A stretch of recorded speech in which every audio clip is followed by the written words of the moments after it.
Hey everybody, hope you're having a great day today. We're going to do sort of a roundabout deep dive on a topic we thought we were fairly familiar with, Rendlesham Forest. And we've talked to John Burroughs at this point. Gary Osborne's done some work in regards to the code and everything else. But apparently, Rendlesham was not just a couple days. It wasn't just a craft or two. It was over a dozen and spanned damn near a week. And a lot of information has been subsequently scrubbed. News to me, I'm sure to you as well, and to many of our viewers. So Yeah. we want to challenge the man making the claims and see what basis he has for backing this up.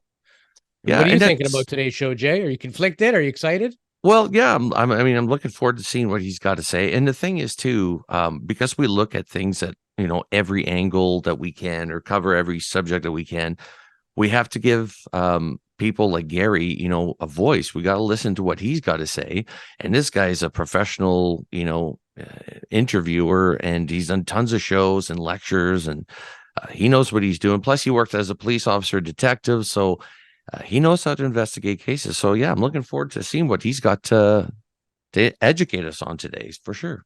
Yeah, I mean, a lot of people that are investigators have essentially have a base or broad knowledge of investigative techniques that's very different from somebody who made a living off of investigating homicides, rapes, missing persons, where people's lives and families and everything else is at stake. And you're also representing the state and country that you work with, right? So to do Hmm. a forensic investigation of something involves tools that you only learn in the field and usually only from doing it as your professional job. So it'll be interesting. It won't be anecdotal.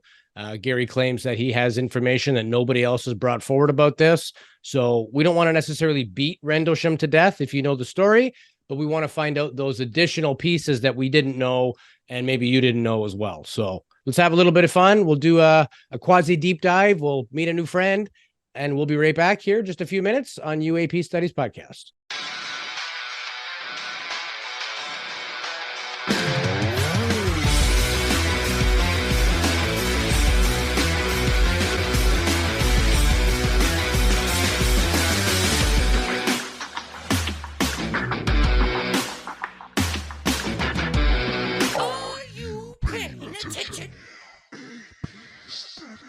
Welcome back to another episode of UAP Studies Podcast. My name is Louis Borges. Joining me as always, my good friend, Mr. Jason Gilmet.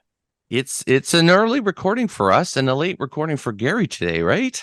That's right. Yeah, our guest joins us from the UK, which is our second largest audience beside the United States. So hello to all of our UK fans. We love you all and see everything that you guys write and comment, and it's great to be with everybody today. And today's guest is another bright mind on the subject. You know, we always do our best to bring the smartest people, the people with the most insight, the best food for thought.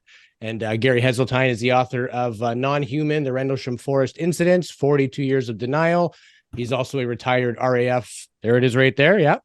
A retired RAF police officer, police detective, I should say, for 19 years. And he's the editor of UFO Truth magazine, amongst other things.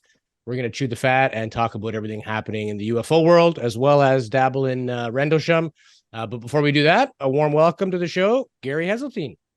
Thank you for Heseltine. inviting me as a guest. It's an honor. Yes. So tell us a little bit about yourself for anybody who may be not familiar with you. Tell us what got you into the strange world of UFO research. Okay, I had a childhood sighting at the age of 16. That kind of created an interest. I then kind of went away for a long period, just enjoyed life, joined the Air Force for 6 years between 1983 and 1989. And then in 1989, I joined the British Transport Police for a 24-year career. The last 19 years were as a detective constable, not a high rank, but I didn't want to go high because I liked interviewing. So that was my particular interest. So I became a specialist interviewer of suspects and witnesses, qualified for murder, manslaughter, rape. During the time when I was still a detective, I created an unofficial national police database in the UK for UK police officers to report sightings, but it also collated historical accounts involving police officers. So that's what, in a sense, introduced me to the audience, the UFO audience, and I started to be asked to do lectures around the country in the UK about my police sightings, something that I'd never actually thought of. I didn't think that would be a spin-off, but it did. eventually in 2010, because of my work with police officers, Steve Bassett, PRG, invited me over to Washington, D.C., to the National Press Club, and I was awarded the Disclosure Award, which was a huge honor and totally unexpected. And that opened me up to an international audience. And since then, I've done lectures in now over 22 countries. So I'm extremely fortunate to do something that I'm passionate about. I'm one of the leading researchers into Rendlesham Forest, which obviously happened in the UK. And the quirk there with Rendlesham is that for 3 of my 6 years in the Royal Air Force Police, I did exactly the same job as the US Air Force security policeman did at Rendlesham, i.e. I guarded tactical nuclear weapons at 2 nuclear weapons storage areas. So I have an insight that most people don't have, and I always suspected there were many more witnesses, and that's borne out by my research. And 5 years ago, I began a really deep dive into the Rendlesham Forest case. I thought I knew it pretty well, but I found a lot of new material, both old and new. I did some advanced interviews on a couple of witnesses, military witnesses, that seemed to work because it produced a lot more evidence than was ever known. The book was released in February. It's on Amazon. It's 500 pages, and my remit was to really take personality out of what is a very complex case and use my former detective skills to analyze and assess the best information from the whole case, literally from day one after it. And that's obviously 42 years. And in the end, I was able to establish that there'd been, over the late Christmas period, 17 different timed UFO incidents, none of which could be where the UFO, UAP, whatever you want to call it, could be described in any terrestrial, object. So the 17 anomalous events over what is probably a 4-day night or 4-night period, consecutive night period. But I also uncovered that there was an incident on the 23rd of December, which nobody was aware of, which, was totally unknown. I spoke to a lot of the old, the witnesses who were known, and then said, look, can I try interviewing a certain style, which totally isn't designed, to work 40 odd years later. It's designed to work within days. But my reasoning for doing that was that if you've had a really, really major incident in your life, whatever it is, a car crash, a murder or something like that, terrorist bombing, that incident is pretty much scarred into your brain. And it's really just a question of whether you can use memory tools to recover some of the memories. They're in there. It's a question of whether you can recover them. And I was taught certain techniques to recover memories, and not hypnosis or anything like that. You can't hypnotize people when you're 2,000 miles away, like on a transatlantic phone call. But it worked on 2 major interviews that I did with a Sergeant Adrian Bustinza and with an airman called Steve Longero. And we can talk about that in due course. But that's kind of my background. And obviously, I retired early in 2013 to launch my own online e-zine called UFO Truth Magazine. It's not in print, it's bi-monthly. It features articles by many of the world's top researchers who I've obviously met over this period of time now, because I've been in public UFO research now since January 2002. So now 21 years. So I've been around a while now and pretty much met everybody who is everybody.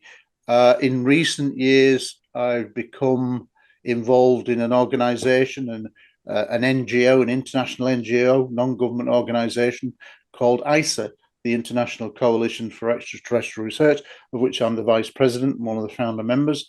And in that capacity, ISA is made up of academics, scientists, and leading UFO, UAP researchers. And we now have national representatives in 30 countries. And our tagline is preparing for contact. And I can't think that there's ever been a time in my life where we are potentially on the brink of a paradigm shift in the knowledge of this subject. And so that's where we are now, you know. So we've also got a project called Project Titan that a lot of people may be following, which is a United Nations initiative where you need a country to adopt a kind of a policy, an initiative, which the small Republic of San Marino, which is landlocked by Italy, but it's its own state, has backed our Project Titan, and they're now in the process of going to the United Nations to talk about UFOs. So that's still ongoing. I can't really say too much about it, but we're talking at some high level there with ministers and things like that. Nice. Well, since your experience, police officer, investigator, I mean, you've investigated major cases by, what your description there, that's holy crap cases that, you need to be good at your job to be able to solve. But, we talk to a lot of people, and, one of the things that we've noticed is in their characters that it seems legit. Like, they don't flinch when they talk about their story. They're like, no, it seems almost compelling, with the way that they're telling it to us. I understand if somebody's not, inundated with UFO stuff like we are all week long, but to me, it seems like these people are not there. There's no BS to their stories, right? Yeah, so the majority of people that you speak to, you can tell within a minute or two if they're sincere. Right. You kind of feel what they're saying. And it's not absolute correct, but more than likely you are going to be right that most people are sincere in what they're reporting. Now, it may turn out that there is a logical explanation. It doesn't mean what they've seen is extraterrestrial every time, but what they are reporting is a sincere event that's open to interpretation, put it that way. Right. And with, could you give us like some advice or maybe some tips of what to look for? Because when we interview people or, any investigator out there that's doing field work, people like in MUFON, for instance, what to look for when somebody's telling you a story and how to basically build a case from there. Well, I think, I mean, in terms of the fact that I was an advanced interviewer for suspects and witnesses, there are two very different techniques. But from a witness's point of view, I guess what you're asking me is why do you think it's credible what they're saying, or could they be lying? So you're then actually looking at it from a slightly suspicious angle. What would give it away? Well, people, I would say there is a few non-verbal communications. People who avoid eye contact, struggle to make eye contact with you when you're asking some difficult questions. Tell me about it. And if they're looking around, it's not absolute. This people who are sweating a lot, people who are like tapping one leg a lot, seem irritable. When you talk advanced interviewing, when you're actually interviewing a major suspect, you don't do it face to face like you see on the TV. You do it at an angle of 45 degrees. There may be two of you, but the lead interviewer, and there is always a proper lead interviewer who is actually in charge of both. It's never like you see on telly, one interview going there and then they're bouncing in, and that's just not right on an advanced interview. There's basically a lead interviewer, and he is the lead going into that interview. And he only hands over to his number two when he is thinking, what am I going to think of next? And he wants to change tack, and he'll hand it over to his number two. So the lead interview would normally be sat at 45 degrees.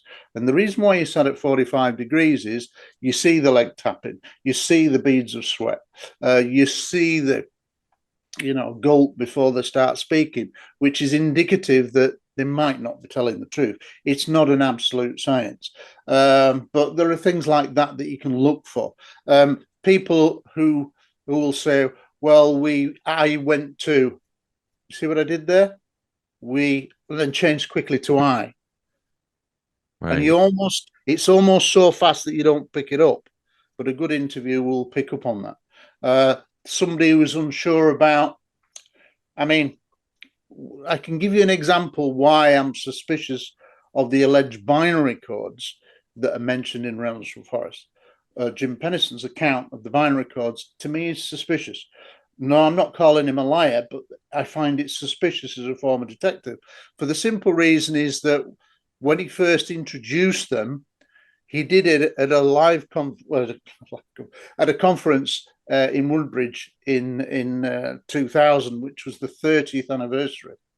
All right, and he did it to about an audience of 400, and he basically stood on stage and said, I had a download of information that I had to write down the next day, and I didn't know what it was, and I thought it was gibberish, but I wrote down 001110 pages and pages. Well, he told the audience that he didn't know what it was, but actually in the same, and the audience were like, why are you telling us this 30 years after the event, which is a good question. He said he couldn't tell anyone because who'd believed him, he feared for his career. Well, that's fine while you're in the Air Force, but you retired in 1993, I think. So why didn't you say it afterwards, 8 years afterwards or 13 years afterwards? So he said, who could I tell? Well, the person he most logically could have told was John Burroughs, who was with him. Literally, John Burroughs was only 20, 30 feet away from him at the time he touched the craft, etc. He'd gone on various radio shows, and people had said to him, and when you touched the craft, did you feel anything? And he'd said, well, it was like warm to the touch. It was like glass. It's like raised etchings on the symbols. And he'd had lots of opportunities to say I'd had some kind of a strange experience. And even at that same conference in 2010, he actually, because the audience were like taking in this new information, 30 years, there's a download, what does it mean? And he was being hesitant about what it meant because he was signed to do he was taking part in a documentary, and they were looking into the information that had come out. So he wasn't really giving much to the audience, but they were saying, well, what's this all about? It seems a strange coincidence 30 years on the anniversary. So anyway, there was a bit of kickback from the audience, and he wasn't comfortable with that. You could clearly, there is a video of this. It's in the book, the reference to it. But there's somebody filmed this kind of 2-hour exchange, and he looks distinctly uncomfortable when people are asking audience and were a bit incredulous. But actually, at one point in the audience, during this period where people are kind of asking him a few questions, he actually said he did know what it was, but because he did it so quick, the audience didn't. They were still dealing with the initial, this story. But when he did a transcript, which is in the book, you'll see that he actually said, I knew what it was, because in 1994 I was hypnotized, and then and that part of that transcript of that hypnotism session was in a book by Linda Moulton Howe called Glimpses of Other Realities that came out in 1998. So how could he be saying on the one hand to the audience that he didn't know what it was, thought it was gibberish, and then actually slipping it in that he did? But that was lost on the audience. But then a few days later, he went on an American radio show called the Angela Joyner radio show. Angela's sadly not with us anymore, but obviously the audio, and I did a transcript of it. And if you listen to that, Angela Joyner is like at times flabbergasted by some of his responses because they're all over the place. And he's saying he didn't know what it was, and then the next minute he's saying, well, I knew what it was. So she's trying to make head and tail of this. But one of the things that really kind of surprised me is when this story of binary code down, and he wrote it in his notebook. By the way, the notebook that he wrote it in, the police notebook, didn't surface in documentaries until about 1997, 17 years after the event. And when he first started talking about binary codes, I emailed Colonel Holt and said, what do you reckon to this alleged binary code story? And he went, well, I've looked through that notebook several times. I've never seen any pages. And he wasn't saying he'd looked through maybe every page, but he hadn't noticed them. And certainly Jim had never referenced to him about them, which is a bit odd, I think. But the thing that really made me threw up a red flag for me was when he said initially that there were only 6 pages of zeros and zero ones, zeros and ones. And then he said there was about 8 pages. And then he said there were about 9 pages. Then it was about 12 pages. Then it was about 13 pages. And in the end, it's 16 pages. Now, if you've had this extraordinary event in your life, a one-off event scarred into your memory, I think personally I would know how many pages I wrote down. Do you not think? Because even if initially he didn't know, somebody had said, well, how many pages did you write? And he'd go, no, 6. He'd know the answer straight away. You with me? So he'd never have to go back to it. It'd stick in your mind. You won't do it again every time. Well, trying to find how many pages, it would just stick. Oh, yeah, another journalist asked me that. It's 8 pages.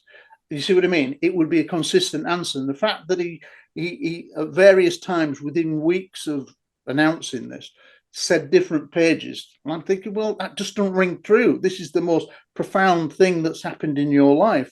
And you'd know how many pages of bizarre writing you wrote down, surely. But anyway, it's not definitive, but I'm not saying people can't have extraordinary downloads of information. I think you can. And I think historically there's maybe some evidence of that, even from the likes of automatic writing, as it's called. You know, there are examples of that. So I kind of think that it can happen, but I'm not convinced by the inconsistencies of his testimony. If you ever read the Angela Joyner interview that's in the book, I think you'll find that it's quite a strange interview. I want to take you back to what you were mentioning before about investigation techniques, interrogation techniques, body language, that sort of thing. As you know, we have David Grush, recent whistleblower, came out, gave amazing story. And then the world of UFO Twitter and social media started throwing stones, saying his body language was off. He looked fidgety. He looked like he was, eye contact wasn't normal. Then there was some discussion about potentially autism or high functioning Asperger's. So where does somebody that maybe has slight awkwardness in their social mannerisms, where does that factor into, maybe they're displaying signs of nervousness, tapping their feet? I've talked with some people that, work for me, and they're not lying when I ask them a question, but socially they're like, you would think that this guy just committed a murder, right? It's just their nature. It's perhaps something else. So where does that factor into what you do? It factors into all the other facts. And for example, with David Grush, yes, I've obviously read about these comments and whatever, but you have to put it in the context. Now, the first question I'd be saying is, you've got this kind of witness coming out with an incredible story, you'd say, well, does his military record stack up? It does. Nobody's laid a finger on him. He then joined the intelligence community and had a long career in that. Does that stack up? Did he flake out? Was he kicked out? Was he kicked out under some cloud? The answer is no. Are there anybody of high ranks backing him up? Apparently so, there are. So, the fact that he may be socially awkward then is put into context. And I think that what a lot of people don't do is context. Context is everything. And if you've read my book, you'll see that right at the beginning, I say context is everything. Because if you don't give something context, you're actually giving it something that doesn't have the inflections, the way that when we speak with an emphasis. And like one of the things that was really discussed in the book, I'm not going to put, well, I am going to put you on the spot. Have you both read the book? I have not. No, we have not. Right. Well, you're at a disadvantage then, because I could be saying anything. Yeah. And it's okay. We have good interviewing skills as well. Right. Okay. All right. But we can tell who's lying, Gary. I suggest that you read the book, because when you read the book, you will see that there's an admission made by Colonel Holt in 1985. Yes, 1985, just 5 years after the incident. And I'm calling it a genuine admission that he made to a MUFON researcher called Ray Boucher, who, with his colleague Scott Colburn, for 3 years between 1984 and 1986, heavily researched the Rendlesham Forest incident. Now, to all but MUFON people and a few little anecdotal references in Rendlesham books, they are largely unknown. And that, in the Rendlesham sense, is absolutely outrageous for me, because they arguably did the best 3 years of research that anybody had done.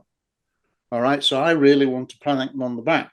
Now, the context of what I'm going to say begins with Ray Boucher, because when I first became aware of him, and I'd read one or two of his articles that were in old historical UFO publications, I emailed him on social media. No, I contacted him on Facebook. And I said, can we have a chat? And he said, yeah. So we had a chat. We had a Skype chat. And we got on famously. And I said to him, you 3 years of research, he says, I think you've done some good work. I said, but I don't suppose you've still got your research notes. And he went, yeah, I'll have them somewhere. And I'm thinking, this is 2018 and they're going back to 1986 kind of thing. And I said, well, if you could find them, I'd love to read through them, because, I know that you've done some good stuff, but I'd like to go through it all. And he said, well, leave it to me, and I'll get back to you. And I'm thinking, to be honest, yeah, the odds are very slim, because it's so long ago. Who keeps all the records? Well, about 3 weeks later, out of the blue, he sends me a PDF with 345 pages of scanned material. Wow. And I went, whoa. Thank you very much, Ray. And during the course of going through these pages, which I printed off, and I read them in one session. That's how excited I was. I worked through them. I kind of did them in one session. And I suddenly came across this reference to him ringing Colonel Holt. And it was in April of 1985. And what he'd done is he'd basically put down the word verbatim, and there was a quote. And what I'm talking about, context, now comes into play, and it's a really important context. When he rang Colonel Holt out of the blue and spoke to him on the telephone, he'd never prior had a conversation with him, and it was literally for the first time. He was aware of him because of his involvement in the case, the Holt memorandum, the audio tape. But anyway, he'd rang him. Now, here's the key thing to remember. Colonel Holt was not this TV personality that he has become after he retired and has done 30, 40 documentaries, English speaking. So he's become something of a TV personality within the UFO field. However, this is 1985, and this is 6 years before he retires. Okay? And so he rings him up out of the blue. And to put it into context, the story why he rang him is because Scott Colburn and Ray Boucher lived in Nebraska. And their state senator was Senator James Exon, who was a long-standing senator on the Armed Services Committee. And so when Ray and Scott heard of the Rendlesham case, and it largely involved American security police officers, US Air Force security police officers, they went to personally met with the senator and said, look, are you not interested in this case because it involves American servicemen? And at first he was reluctant, but they said, well, if we get more evidence, will you be more interested? And he said, well, okay, maybe. And so anyway, in the process of trying to get more evidence, Scott Colburn and Ray Boucher had interviewed a few military witnesses involved, including Sergeant Adrian Bustinge, including Larry Warren, who turned out to be the original military whistleblower. All right. And so by the time he suddenly rings Colonel Holt, he's already spoken to several people who claimed to be at the scene of what was a landing. Okay. They both described a landing. And this is the controversial account where they say it was being filmed on movie motion picture cameras, video cameras, so not still photographs, that there was a cordon of security police officers around what was originally a strange ground-hugging mist, that it was being filmed, and that the base commander, Colonel Williams, the base commander, the guy in charge of the twin bases of 12,000 personnel, was present in this field at this scene of this landing. Now, this isn't the Jim Penniston landing. The key thing here is this is not the first night landing of the small 3 meter by 3 meter object in a small clearing. This is a clearly reference to the landing, but it's controversial. So basically, that's the scenario. So Ray Boucher has spoken to 2 witnesses who say that they were present at the scene of a landing, that there were security police around it, that it was being filmed, and that Colonel Williams was there. So when he rings Charles Holt, he says, well, I've spoken to Larry Warren, I've spoken to Sergeant Adrian Mustinter, and they say this, and this. And the response that he wrote down verbatim in his notes was, yes, I can verify that. I can substantiate all of that for the senator. And he wrote it down, that one sentence, he wrote it down verbatim. Now, so that to me says that Holt was given all the circumstances, that it was surrounded by security police officers, there was a craft there, that Colonel Williams, the base commander, was there, and it was being filmed, security police officers all around it. And he was saying, yes, I can verify that for the senator. I can substantiate all of that. That's an admission because he wrote it down. And the strange thing after that is when they went back with Exxon, they never were able to get in touch with him direct again. And what they later found out, that Colonel Holt had been to see James Exxon, the senator, and whatever had happened had meant that Senator James Exxon didn't want to talk to Ray and Scott anymore. So whether being scared off or whatever, I don't know. But something clearly had happened because the relationship had changed. But here's the thing. Ray Boucher was really a quite persistent researcher, and good researcher. He was dogged. And he didn't want to let this go. He didn't want to let this admission go. So that here's the context. So he kept writing letter after letter to the staff of Senator Exxon. And all these letters he kept that were in his research. So when we talk about context, the context surrounding this admission are crucial. And so when somebody would say, well, maybe Holt just answered it and he wrote it down wrong, or he was, the admission is unambiguous. It wasn't. It was flagged up as verbatim in his notes.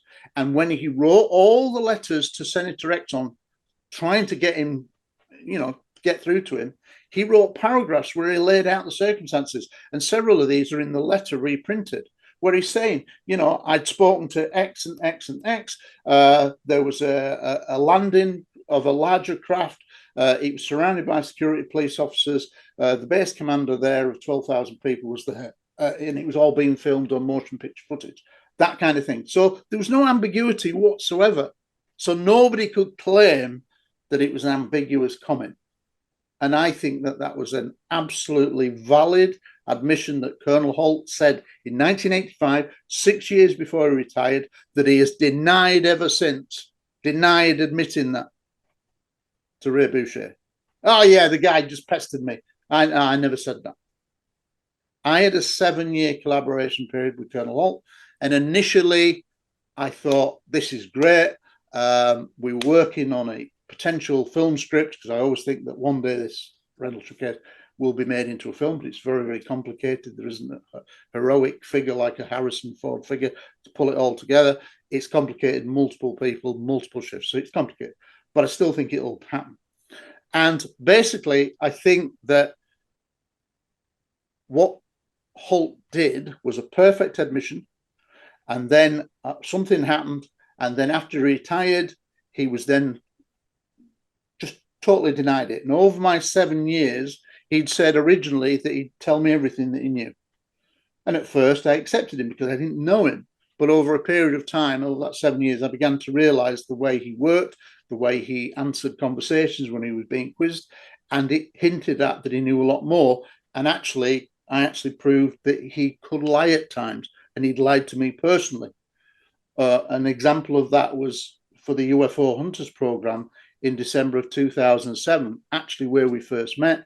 I'd requested that we go to the top of the weapons storage area, the high tower, and myself and Colonel Hall went to the top. I'd got my personal video recorder with me, and he'd already told me this. And I said, well, on camera, would you just repeat what you'd already told me? And he said, yeah, the guy in the tower had contacted him. He'd initiated the conversation, and he'd told him in no uncertain terms, this is actually almost an exact verbatim quote, in no uncertain terms, the guy in the tower had said that there had been a beam from a UFO shone into the weapons storage area, and he added this on, which I didn't expect, and that 2 people on the ground walking around inside the weapons storage area had seen the beam too.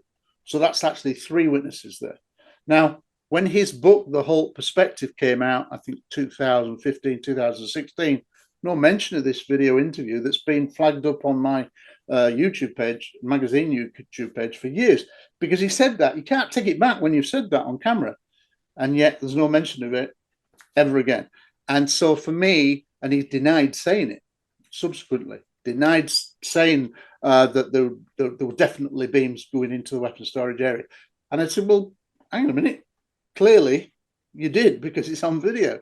And see what I mean? So the fact is that if you're a colonel, and in the UFO world, there are very few good investigators who would challenge the story of a colonel or point out contradictions or irregularities, questions.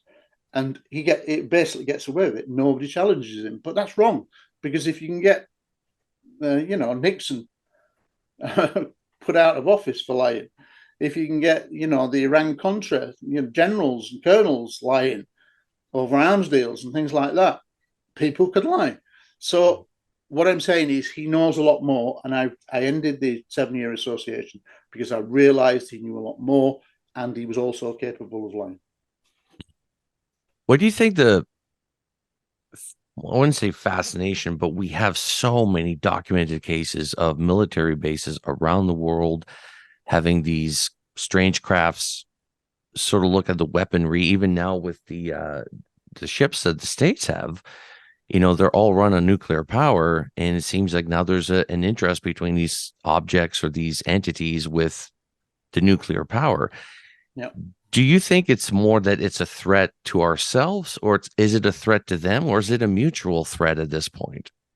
I think ultimately I don't know the real answer, but I can speculate, which I tend not to do. But sometimes you're asked these kind of questions, so you've got to kind of come up with something. Right. And I've always felt that there is clearly, historically, when you look at the best evidence, a huge correlation between UFOs turning up around anything nuclear, whether it's a power plant, powered weapon storage area, or a nuclear submarine, or a nuclear battleship, whatever, and aircraft carrier, and that has gone back to the 1940s. I think they've been around since then, and I think that they're around in bigger numbers when we detonate the first atomic bomb, and I think that sends a shockwave out into space, in the same way that if now we monitor various planets through the satellites that we've got out there and the telescopes, if, say, for example, there was a huge, what looked like plume explosion on Venus, we'd be able to capture it with our sensitive instruments now, and we'd think, well, that looked like an explosion or a nuclear explosion. We'd analyze it. Well, I think that if you're an advanced race and you're out there, they could have picked up on our initial detonations, and it sent shockwaves into space. And then they thought, whoa, this little planet has reached the technical development where they're capable of destroying the planet. Right. So I think that's why they come in numbers. They don't appear to interfere, at least not in the public domain, in our history, other than being seen in petroglyphs, and probably been coming for thousands of years. They may have even come very long time ago. I always say this, that we could be Martians, and it sounds crazy, but it's absolutely sensible, because we know now that Mars had an atmosphere, that it had oceans before it became a dead planet. So something truly extraordinary happened to the planet. Now, if you had, and it's much older than the Earth, if you developed technological age on Mars, and then suddenly, for whatever, there was a climatic change and your planet was dying, what would you do? You'd go to your nearest planet that you could survive on and try to repopulate again. It's what we do in science fiction movies all the time. You know, we want to get a moon base, we want to get a Mars base. We still want that. Well, what if you were technically capable of doing that to a dying planet millions of years ago, and they came here and they kind of seeded us and upgraded us? Who knows if you're technically that advanced? So I think it's they if they did that, it's only what we would do if the Earth was faced with a similar kind of a terrible disaster awaiting us. We'd try to save some aspects of humanity elsewhere, and we'd go to the moon, we'd go to Mars, we'd get everything done before the worst happened. So we'd try to survive, and I think that's entirely feasible. But personally, I think that one of the reasons why they're interested in nuclear weapons is because in our bit of the cosmic neighborhood, and I don't know this is just speculation, in our bit of the cosmic neighborhood, I think we might be a bit like an oasis in the desert in terms of the amount of water this planet has and the amount of diverse life and fauna, all those different species of plants and animals and whatever.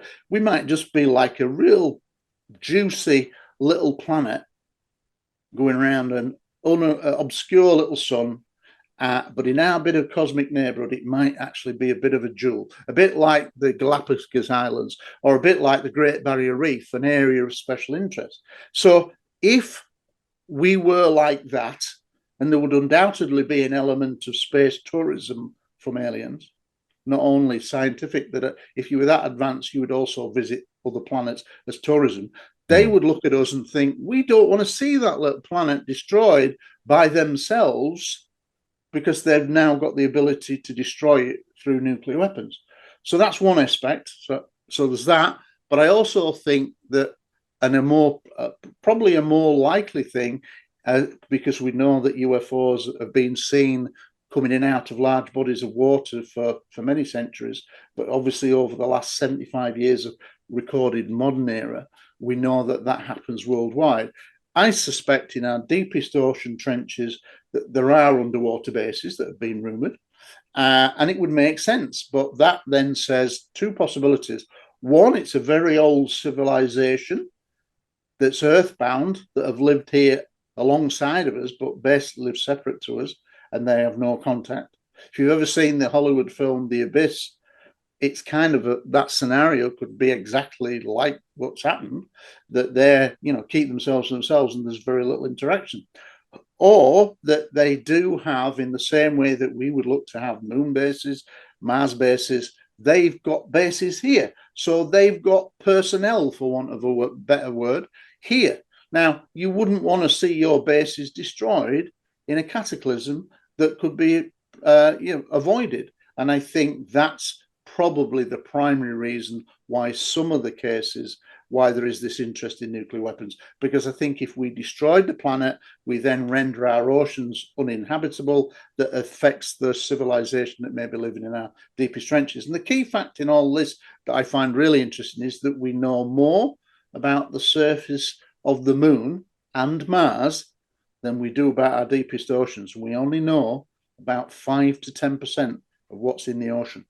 You think about that. It's 90% we don't know, 95% maybe. So I think it's entirely feasible that they don't want to see their habitat bases destroyed. Right. Hence why they're interested in nuclear weapons.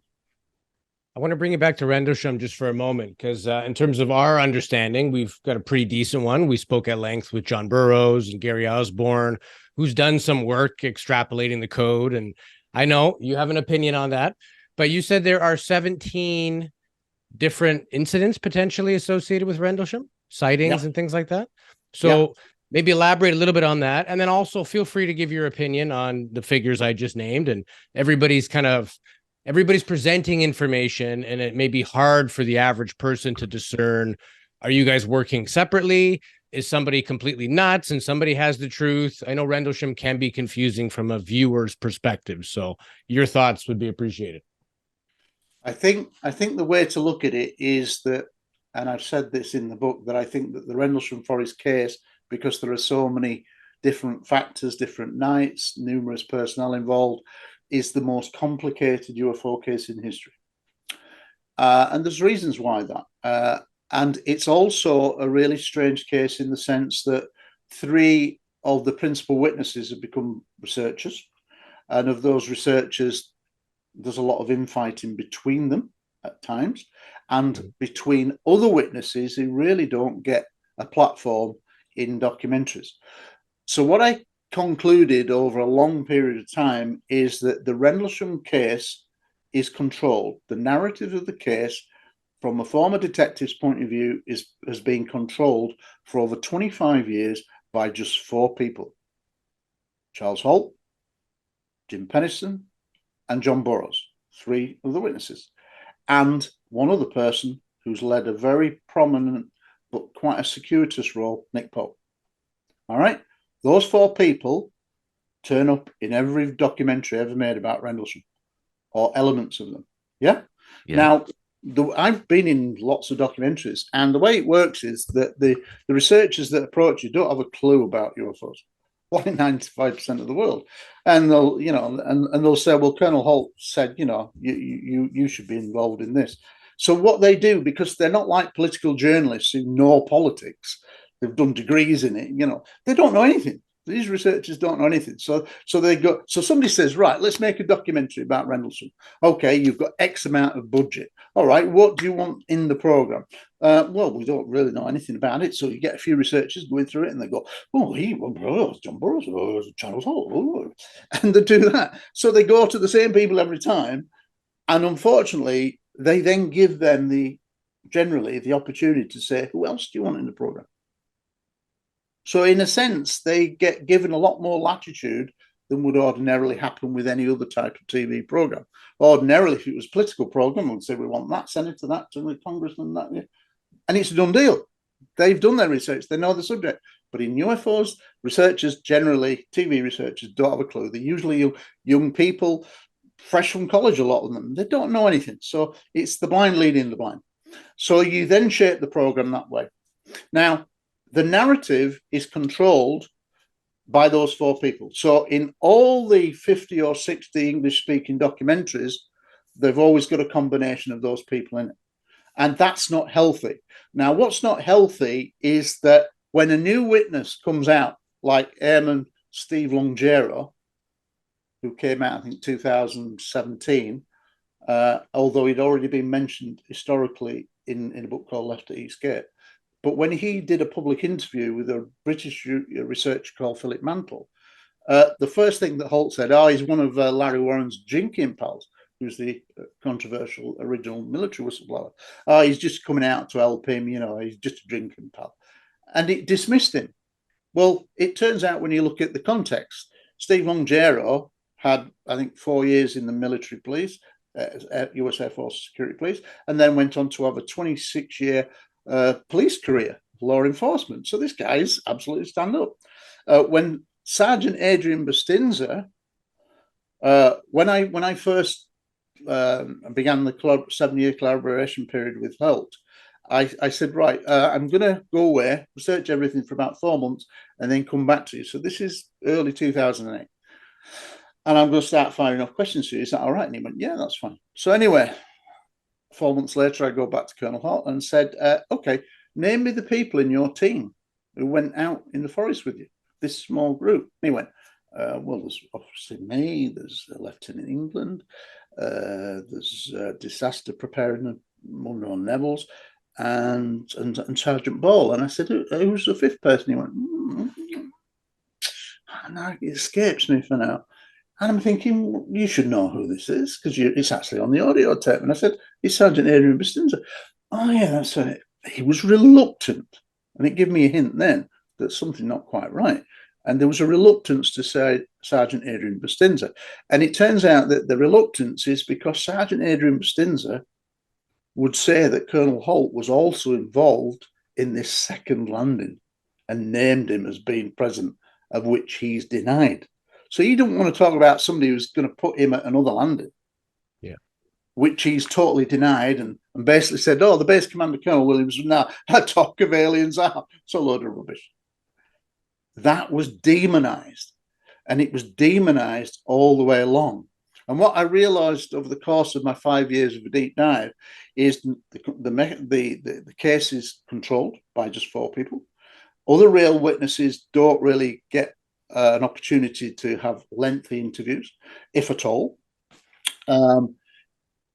The narrative to most people that you're actually backing up this narrative is that when I say the 17 different timed separate UFO incidents, you're thinking 17. I've never heard more than 2 or 3. Yeah. Am I right? Yeah, that's why we I haven't asked heard the that question. before. Yeah.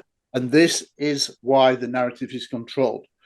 When I interviewed Sergeant Adrian Bustinza, he not only confirmed that he and Larry Warren were in this second landing where the base commander's there, Colonel Holt's there, that it's being filmed, and the security police, and that there are entities, or as Adrian Bustinza would say, silhouettes seen, some kind of life form. Larry Warren, the original military whistleblower, had called them entities. There were 3 entities. But the key elements, the video, the cordon around, the base commander was there. The key elements are there. Think of that Ray Boucher admission. But when I talked to Adrian Bustinza, he said that he was involved in a line of 20 security police officers going through the woods. You know, like when you see a search of the ground, right, find a knife or a piece of evidence, you see a long line of police officers going over a field, and they're looking down and they're going forward all together to try to find extra evidence. Well, he did this in the forest. Well, nobody had ever talked about a sighting like this. So this is an entirely new event.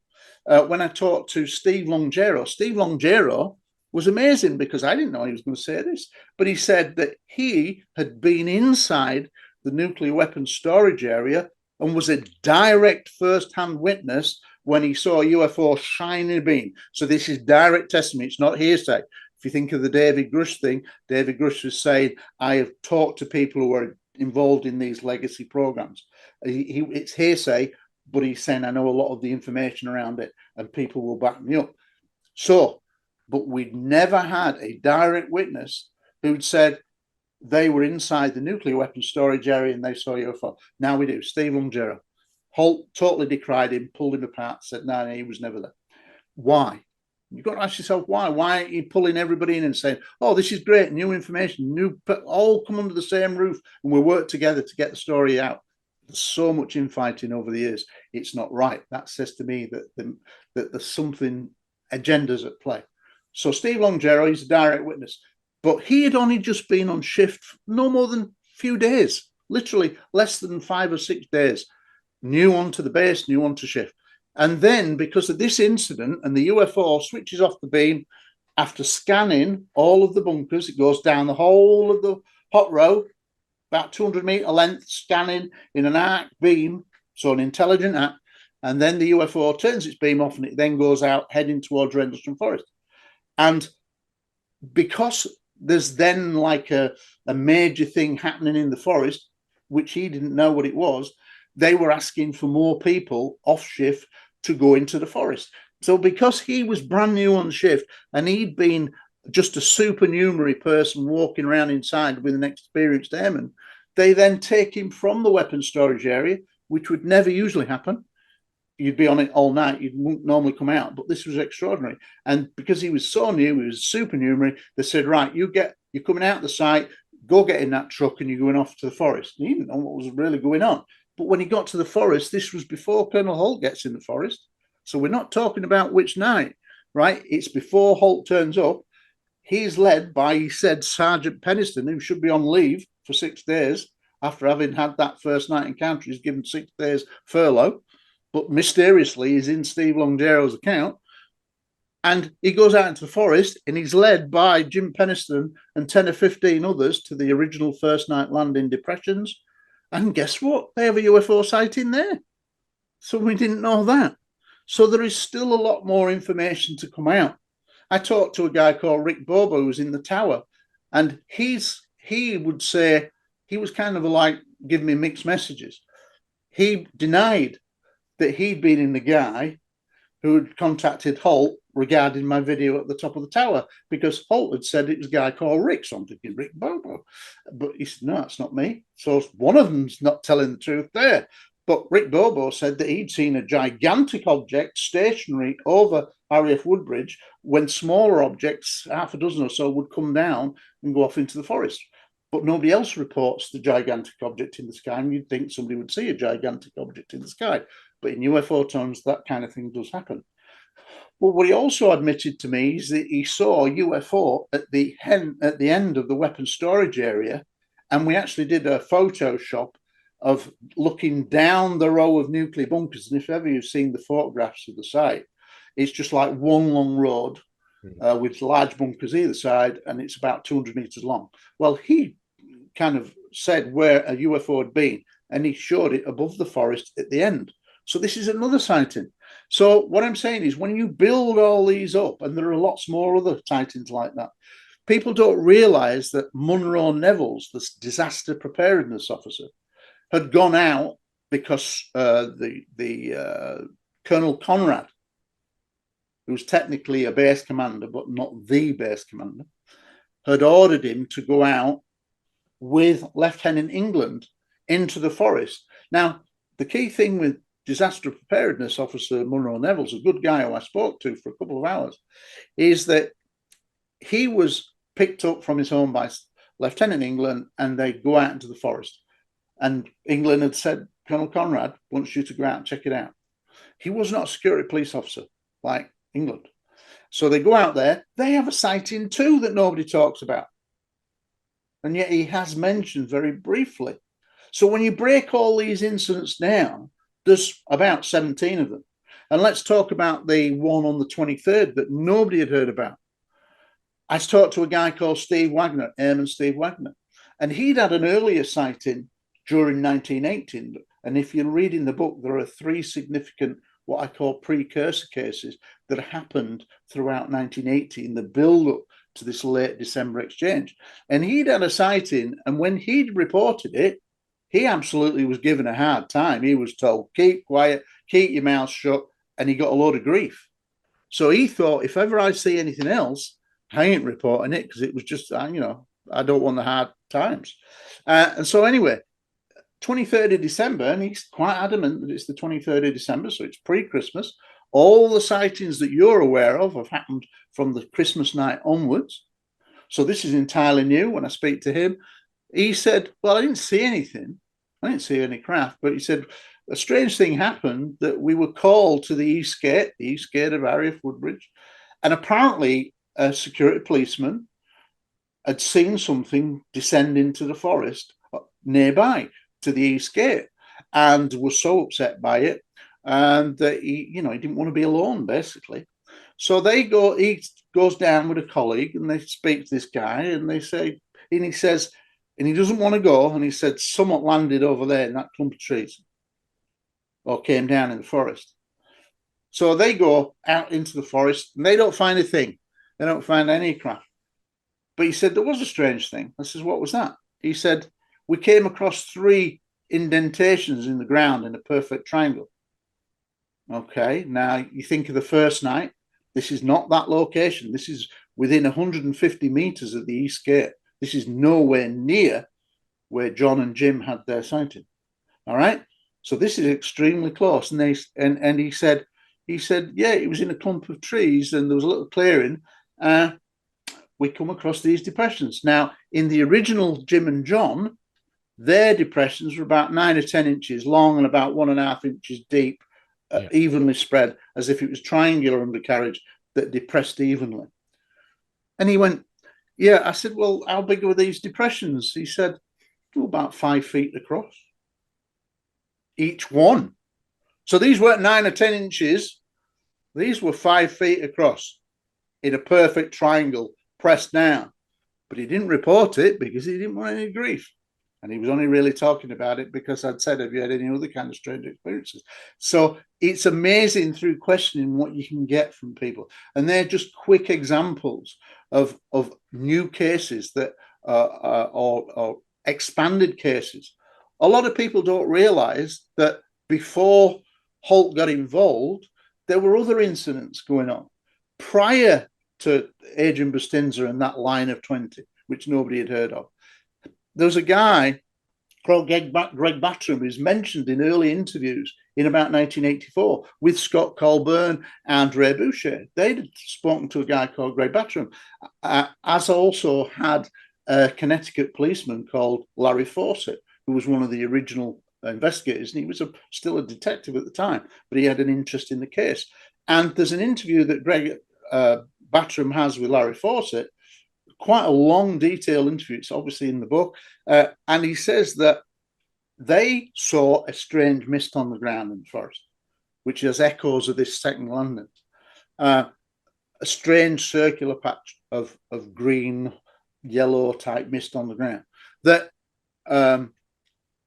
it then is described as potential life forms are seen that frighten them so much that he and his 3 colleagues literally run away, scared as you would be, and they run towards what's called the staging area, which is the area where vehicles had to stop because they couldn't go any deeper into the forest because there was no roads, no pathways.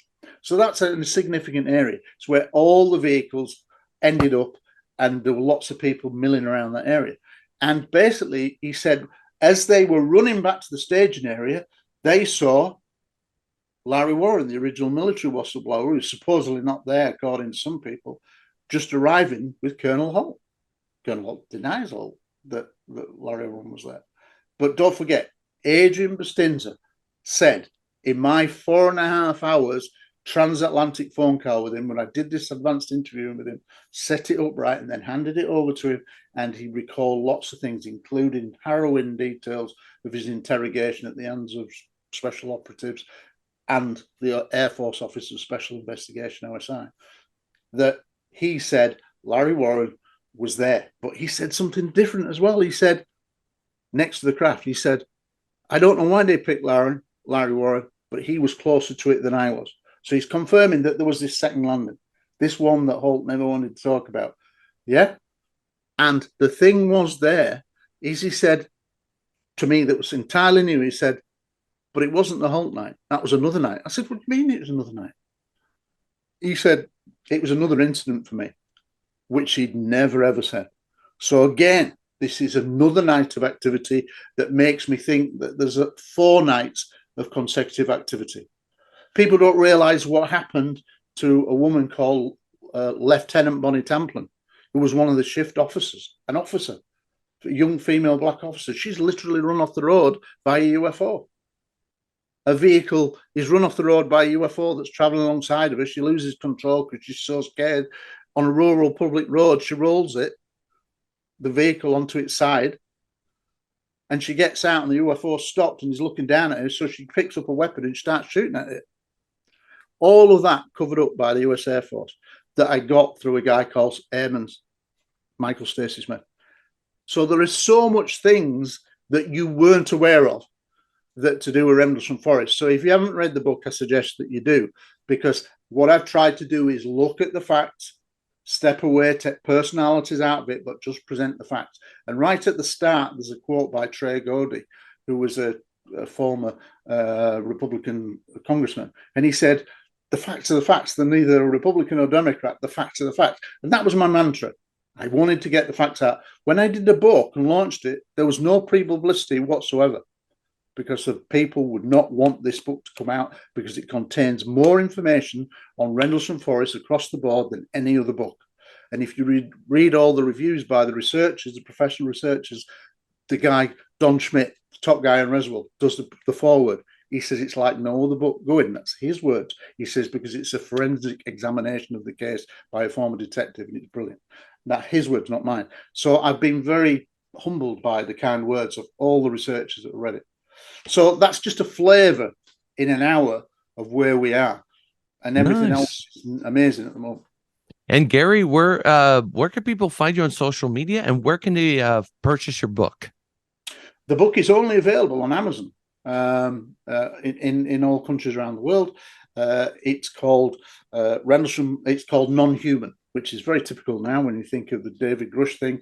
Non-Human, the Rendlesham Forest UFO incidents, I've had an S because there's multiple incidents, 42 years of denial. Because all those 17 incidents, not one of them can be explained in terrestrial technology. People come up with stories, or it's plasma, or it's a special program, it's it's electronics. A lighthouse. Yeah, no, bullshit. Absolute bullshit. So this is the facts, and I've laid out the facts. It's 500 pages and it's available on Amazon. But my magazine is UFO Truth Magazine. It goes all around the world as a PDF. You don't have to do anything. It's bi-monthly, every 2 months, PDF sent to you. And it's 96 pages. And it's www.ufotruthmagazine.co.uk.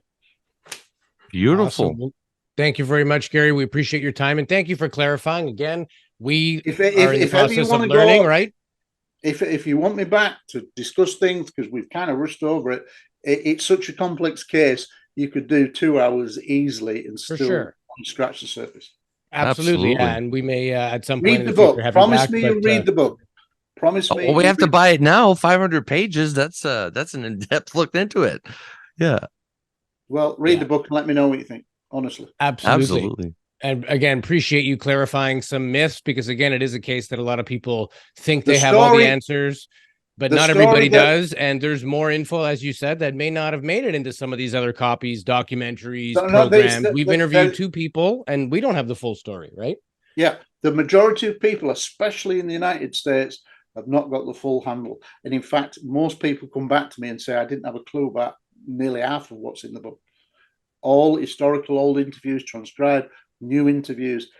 Go look at it, and I think you'll be surprised at what's in there. Awesome.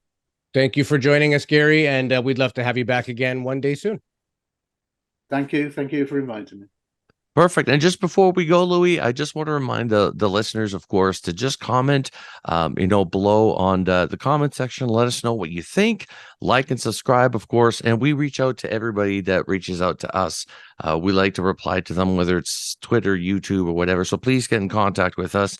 And if you have any questions at all, please look at Gary Heseltine. I pronounced that correctly. And his book, of course, we strongly suggest that we all get educated on this case. It is a famous case and a big one at that. And like Gary mentioned, it should be made into a movie.